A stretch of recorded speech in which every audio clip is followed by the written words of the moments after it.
परम पूज्य गुरुदेव एवं परम वंदनीय माताजी माँ गायत्री अने हिमालयना ऋषिओनी सूक्ष्म उपस्थिति में अत्रे पधारेल दिव्य आत्माओं आपना चरणों में कोटि कोटि वंदन कोटि कोटि प्रणाम। आपणा शरीरनी अंदर रोग केवी रीते उत्पन्न थाय छे। हवे वात पित्त अने कफ आ त्रणनु बेलेन्स राखवुं होय तो शुं करवुं जोईए? बोलो, जाणवुं छे?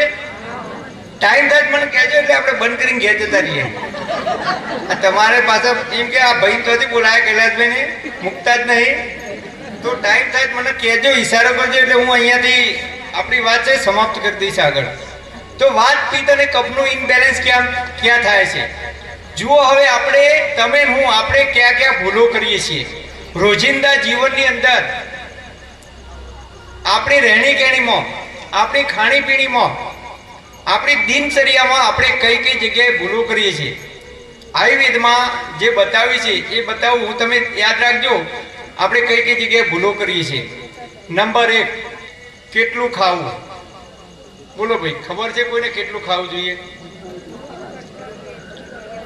તો આયુર્વેદમાં કહે છે કે ભૂખ કરતા ઓછું ખાવું જોઈએ। આપણે આ નિયમનું પાલન કરીએ છીએ। પેટ ભરીને ખાઈએ ને ટેટા જેવા થઈ ગયા ને તો એ પાછા કઈ 2 વાટકી રસ ઠોકી ગયા આપણે, એટલે આ રસ રહી ગયો। રસ ખાઈ જઈએ તો એ પાછા આઈસ્ક્રીમ તો ગોતીએ આપણે, રિસેપ્શનમાં ગયા હોય તો આઈસ્ક્રીમ તો છોડવાની નહીં। તો ભૂખ કરતા ઓછું ખાવાનું। હવે આપણને કેવી રીતે ખબર પડે કે ભાઈ ભૂખ કરતા ઓછું આપણું પેટ ભરાઈ ગયું? કેવી રીતે ખબર પડે? તો કુદરતે, ઈશ્વરે, પરમાત્માએ આપણા બોડીની અંદર, આપણા શરીરની અંદર એક સીટી મૂકી છે। જેમ આપણે કુકરમાં ખીચડી મૂકી હોય, કીધું હોય કે 3 સીટી વાગે એટલે ખીચડી ચડી જાય, 5 સીટી વાગે શું થાય? ખીચડી દાજી જાય ને, બધાને ખબર છે, હોશિયાર છે। તો ખીચડી દાજી જાય, કેવો છે? તો આપણા શરીરની અંદર ઈશ્વરે એક સીટી મૂકી છે। કઈ સીટી ખબર છે કોઈને? ક્યારે વાગે છે? હા, ઓયા। આપણે જ્યારે ભોજન કરતા હોઈએ ત્યારે 50% ખોરાક આપણી હોધરીમાં ભરાઈ જાય ત્યારે એ ખોરાકનું પાચન કરવા માટે HCl હાઇડ્રોક્લોરિક એસિડ ઉત્પન્ન થાય છે અને અન્ય પાચક રસો ઉત્પન્ન થાય છે ખોરાકનું પાચન કરવા માટે। 1 થી 1.5 કલાક સુધી ખોરાક પેટની અંદર, જઠરની અંદર વલોવાય છે અને આપણે જ્યારે 50% હોધરી ભરાઈ જાય ત્યારે હોધરીની અંદર રહેલો વાયુ બહાર આવે છે। ક્યારે આવે છે? જ્યારે ભોજન કરતા હોઈએ ત્યારે, ભોજન કરી રહ્યા પછી નહીં। ભોજન કરતા હોઈએ ત્યારે એક ઓડકાર આવે છે, ઘેર જઈને ચેક કરો ત્યારે કરી દેજો। બપોરે ભોજન કરતા હોય ને, જમવાનું બાકી હોય ને, ઓડકાર આવશે, એ પછી જોશો ને તો 2 ખમણ થાળીમાં બાકી છે, શ્રીખંડની વાટકી પડી છે, અડધી બાકી, 2 પૂરીઓ બાકી છે। તો જ્યારે તૃપ્તિ ઓડકાર, એને તૃપ્તિ ઓડકાર કહેવામાં આવે છે। ભોજન કરતી વખતે જ્યારે 50% હોધરી ભરાઈ જાય ત્યારે અંદરથી જે વાયુ છે, વાયુ બહાર આવે છે, આપણને સીટી મારે છે, આપણને ચેતવણી આપે છે હોધરી, આપણું પેટ, આપણું બોડી કે બસ હવે ખાવાનું બંધ કરો। હોધરીની અંદર, પેટમાં જે કંઈ ખોરાક આવે છે એને યોગ્ય રીતે હું વલોવીશ, એનું પાચન કરીશ અને એની અંદરથી 7 ધાતુ બને છે, જે આપણા બોડીના, આપણા જે પાર્ટ છે ને એની અંદરથી લોહી બને છે, હાડકાં બને છે, શુક્ર ધાતુ, આ બધી જ ધાતુ એની અંદરથી બને છે। તો આપણે આ નિયમનું પાલન કરીએ છીએ? બોલો, કરીએ છીએ? 50% ખોરાક કેવો ખાવાનો? તો કે દાળ ભાત હોય, રોટલી શાક હોય કે રોટલો કઢી હોય। હાર્ડ ખોરાક હોય એ 25% હાર્ડ ખોરાક લેવાનો ને 25% છાશ હોય, કઢી હોય, દાળ હોય, આવું 25%। એટલે કે બંનેનું 50% જે ખોરાક લઈએ એ હાર્ડ અને પ્રવાહી બંને ખોરાક હોવો જોઈએ। આપણે કહીએ ભાઈ એકલો રોટલો કહીએ શું થાય? ડચુરા વડે એમ બોલીએ છીએ ને આપણે। તો આયુર્વેદમાં કહે છે કે 50% હોધરી ભરાઈ જાય એટલે અન્ય પાચક રસો એને પાચન કરવા માટે ઉત્પન્ન થાય છે, એટલે 25% આપણી હોધરીમાં જગ્યા રાખવાની। તો તૃપ્તિ ઓડકાર જ્યારે આવે ત્યારે બંધ કરી દેવાનું। પણ આપણે શું કરીએ? તૃપ્તિ ઓડકાર આવે ને, તો હમણાં અમારે એક ભાઈ હતા ને, એ ટોકો પાર્ટી પ્લોટમાં જમવા ગયા। હું તો બહાર નહીં જમતો, રિસેપ્શનમાં ગયા હતા। એટલે પહેલા તો પેલા સૂપ લઈ આવ્યો ને, સૂપ લઈ આવ્યો. પછી એની અંદર પાછું પીતા પીતા વાતો કરતા કરતા મને કે ઉભા રહો હું આવું. એટલે પાછું 2 ચમચી કંઈક નાખીએ, પેલા ટુકડા શું નાખીએ આપણે સૂપની અંદર. વળી પાછું 2 ચમચી ઉમેરી આવ્યો. સૂપ પતી ગયો એટલે મને કે ઉભા રહો મહેન્દ્રભાઈ, હું છે ને મંચુરિયમ લઈ આવ્યો. પાછો મંચુરિયમની લાઈનમાં જઈને મંચુરિયમ લઈને આવ્યો. મંચુરિયમ ખાઈ ગયો એટલે મને કે હવે જલેબી રહી ગઈ. પાછો જલેબી લઈ આવ્યો. 2 ગુજરો જલેબી ખાઈ ગયો કે જલેબી મસ્ત ગરમ ગરમ. પાછી ફરતી 2 લઈ આવ્યો. એટલે મેં કીધું જેટલું ખાઈ મને કેવું ભરો. પાછું એટલું ઓછું પડ્યું ને એટલે કે પાણીપુરી રહી જાય મહેન્દ્રભાઈ, જ્યાં લઈ ખાઈ આય.